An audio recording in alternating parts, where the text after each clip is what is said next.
ഓം നമോ ഭഗവതേ വാസുദേവായ.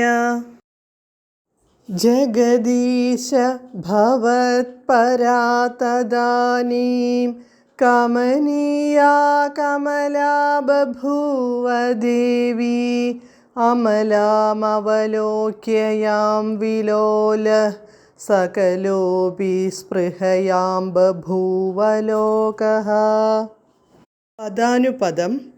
ജഗദീശ, അല്ലയോ ലോകനാഥ, തദാനീം, അപ്പോൾ, ഭവത്പര, അങ്ങയിൽ പരായണയും കമനീയ, സുന്ദരിയുമായ ദേവി കമല ബഭൂവ, ലക്ഷ്മി ദേവി ഉണ്ടായി.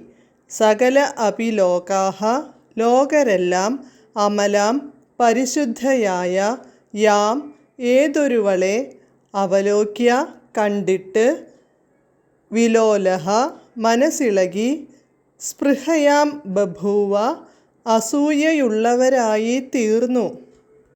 വിവർത്തനം. അല്ലയോ ജഗദീശ്വര, അങ്ങയിൽ അനുരാഗമുള്ളവളും സുന്ദരിയുമായ ലക്ഷ്മി ദേവി ജനിച്ചു. പരിശുദ്ധയായ അവളെ കണ്ടു സർവ്വലോകത്തിലെയും ആളുകൾ കൊതി പൂണ്ടു. ഹരേ കൃഷ്ണ. ഹരേ കൃഷ്ണ ഹരേ കൃഷ്ണ കൃഷ്ണ കൃഷ്ണ ഹരേ ഹരേ, ഹരേ രാമ രാമ രാമ ഹരേ ഹരേ.